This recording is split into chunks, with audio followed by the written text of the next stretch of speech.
Good morning to all. In this video we will discuss the lesson plan of mathematics.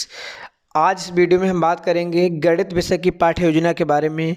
इससे पहले हमने बात की थी एसएसटी के लेसन प्लान के बारे में, कॉमर्स इकोनॉमिक्स के लेसन प्लान के बारे में, हिंदी और इंग्लिश के लेसन प्लान में, इंग्लिश में प्रोज पोइट्री की भी बात की थी। इसी तरह जो गणित विषय का प्लान आपका होता है उसमें थोड़ा चेंजेस होते हैं, स्टेप चेंज होते हैं और टीचिंग मेथड्स भी चेंज होते हैं। जैसा कि आपने देखा था एसएसटी साइंस में मेथड्स आपके होते हैं लेक्चर मेथड, लेक्चर कम डेमोस्ट्रेशन मेथड, लेकिन मैथ में आपके गणित विषय में आपके इंडक्टिव और डिडक्टिव, आगमन और निगमन विधि और एनालिसिस एंड सिंथेसिस, संश्लेषण और विश्लेषण विधि भी प्रयोग होती है। चलिए तो हम बात करते हैं यहाँ पर गणित विषय के लेसन प्लान के बारे में, क्या फॉर्मेट रहेगा और किस तरह से आपको लेसन प्लान बनाना होता है। अब हम बात करते हैं लेसन प्लान की। सबसे पहले जो बेसिक इनिशियल हैं आपकी, उनको आपको फिल करना है। क्लास, कक्षा, विषय, प्रकरण, कालांश और अवधि। यहाँ पर आपका date, class, subject, topic, period, duration. इसके बाद हम बात करेंगे सामान्य उद्देश्य की या जनरल ऑब्जेक्टिव्स की। गणित विषय के जनरल ऑब्जेक्टिव आपको यहाँ पर लिखना है। विद्यार्थियों में गणित विषय के प्रति रुचि जागृत करना, विद्यार्थियों में कल्पना शक्ति का विकास करना, विद्यार्थियों में तर्क शक्ति का विकास करना, दैनिक जीवन में आवश्यक सामान्य ज्ञान को गणित के माध्यम से अवगत कराना। इसके बाद हम बात करेंगे विशिष्ट उद्देश्य की या आपकी स्पेसिफिक ऑब्जेक्टिव्स, जो कि आपके 3 कैटेगरी में डिवाइड होते हैं: कॉग्निटिव डोमेन, अफेक्टिव डोमेन और साइकोमोटर डोमेन, या जिसको हम ज्ञानात्मक उद्देश्य, भावात्मक उद्देश्य और क्रियात्मक उद्देश्य भी लिख सकते हैं। ठीक है, तो सबसे पहले आपका ज्ञानात्मक उद्देश्य या नॉलेज या कॉग्निटिव वाले में आपका आएगा विद्यार्थी अनुवर्ती पूर्ववर्ती संख्याओं के बारे में ज्ञान प्राप्त कर लेंगे या कर सकेंगे या करने में सक्षम होंगे। विद्यार्थी अनुवर्ती पूर्ववर्ती की विधियों तथ्यों को समझने में सक्षम हो सकेंगे। अगला रहेगा आपका भावात्मक उद्देश्य, विद्यार्थी अनुवर्ती पूर्ववर्ती संख्याओं से संबंधित प्रश्नों के उत्तर देने में सक्षम हो सकेंगे। नेक्स्ट रहेगा विद्यार्थी अनुवर्ती पूर्ववर्ती संख्याओं का वर्णन करने में सक्षम हो सकेंगे। क्रियात्मक उद्देश्य रहेगा आपका विद्यार्थी अनुवर्ती पूर्ववर्ती संख्याओं से संबंधित समस्याओं को अपने दैनिक जीवन में उपयोग कर सकेंगे। फिर हम बात कर लेते हैं सहायक सामग्री की। यहाँ पर आपका चौक, डस्टर, पॉइंटर और जो भी टीचिंग मटेरियल आप यूज़ करेंगे बच्चों के कॉन्सेप्ट को क्लियर करने के लिए, चार्ट, मॉडल, डायग्राम, फिगर, वो सब आप यहाँ पर मेंशन कर देंगे। नेक्स्ट रहेगा आपका प्रीवियस नॉलेज या पूर्व ज्ञान। तो क्या विद्यार्थी अनुवर्ती पूर्ववर्ती संख्याओं के विषय में सामान्य जानकारी रखते हैं। इसके बाद नेक्स्ट स्टेप आपका आता है प्रस्तावना प्रश्न। तो यहाँ पर आपको प्रस्तावना प्रश्न बनाने हैं बच्चे के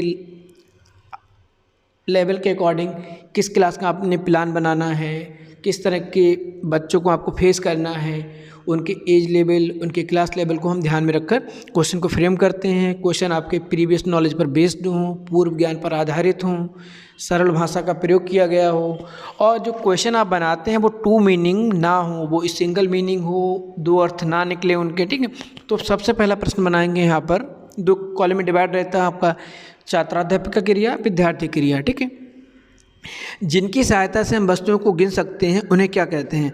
तो जिनकी सहायता से हम वस्तुओं को गिनते हैं उनको हम संख्याएं कहते हैं। कोई एक संख्या बताइए तो बच्चे बताएंगे 5, 7, 8, 9, 10, 11, 12, 14 जो भी होगा, क्योंकि जो हमारे विद्यार्थी क्रिया होती हैं, स्टूडेंट्स रिस्पॉन्स होते हैं, वो प्रोबेबल होते हैं। वहाँ पर कोई भी उत्तर हो सकता है, क्योंकि हम मान के चलते हैं।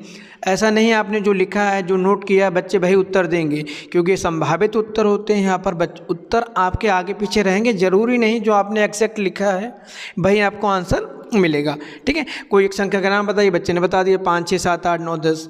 अब आप पूछेंगे 5 के पहले आने और 5 के बाद में आने वाली संख्या का नाम बताइए, तो बच्चे आपको संख्या का नाम बताएंगे। किसी संख्या के पहले या बाद में आने वाली संख्याओं को क्या कहा जाता है, तो यह आपका समस्यात्मक प्रश्न हो जाएगा, या इसको हम बोलते हैं प्रॉब्लमेटिक क्वेश्चन हो जाएगा। अब आपका आएगा स्टेटमेंट ऑफ द एम, उद्देश्य कथन। अब आपको यहाँ पर उद्देश्य कथन देना है। प्रिय विद्यार्थियों, आज हम अनुवर्ती पूर्ववर्ती संख्याओं का विस्तार पूर्वक अध्ययन करेंगे। और जो टॉपिक आपका होगा इसके बाद आप उसको अंडरलाइन कर देंगे।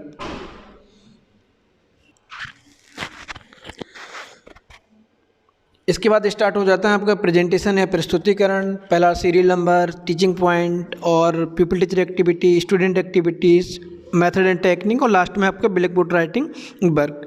तो पहला टीचिंग पॉइंट आपका हो जाएगा पूर्ववर्ती संख्याएं। तो यहाँ पर हम बच्चों को कॉन्सेप्ट बताएंगे, पूर्ववर्ती संख्याएं कौन सी होती हैं, उनके बारे में जो कैरेक्टरिस्टिक होती है वो हम बता देंगे। एक्टिविटी और उसमें क्या हो जाएगा, स्टूडेंट रिस्पॉन्स में विद्यार्थी ध्यानपूर्वक सुनेंगे, students will listen carefully. Method आपका हो जाएगा एक्सप्लेनिंग मेथड यहाँ पर, और यहाँ पर आप सैंपल वर्क करेंगे जब बच्चों को संख्याओं के बारे में बताएंगे। ठीक है, इसके बाद हम बात करेंगे, क्वेश्चन बच्चों को बताएंगे अनुवर्ती संख्या किसे कहते हैं। तो बच्चे बताएंगे किसी एक संख्या में जोड़ने पर जो प्राप्त होता है उसे अनुवर्ती संख्या कहते हैं। क्वेश्चनिंग मेथड आपका हो जाएगा। इसके बाद जो आपने ऊपर पूर्ववर्ती संख्याएँ पढ़ाई थी उसके ऊपर आप एक क्वेश्चन बेस्ड करेंगे जिसको हम बोलते हैं मॉडल क्वेश्चन या आदर्श प्रश्न। 2996 की अनुवर्ती संख्या बताइए। अब आप इसका विश्लेषण करेंगे जिसको हम बोलते हैं एनालिसिस। प्रश्न में क्या दिया गया है, तो बच्चे बताएंगे प्रश्न में 2996 2996 दिए गए हैं।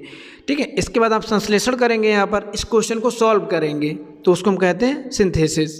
प्रश्न में क्या ज्ञात करना है, 2996 की अनुवर्ती संख्या बतानी है। तो यहाँ पर आप 1 जोड़ देंगे, अनुवर्ती संख्या आ जाएगी। विश्लेषण और संश्लेषण मेथड यूज़ हो जाएगा।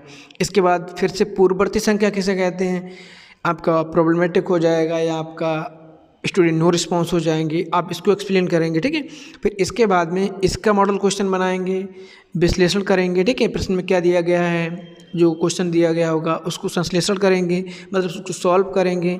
उसके बाद में लास्ट में आप जनरलाइजेशन करते हैं, नियमीकरण, जो आपने रूल्स बताए होते हैं उन रूल्स को फिर बताएंगे।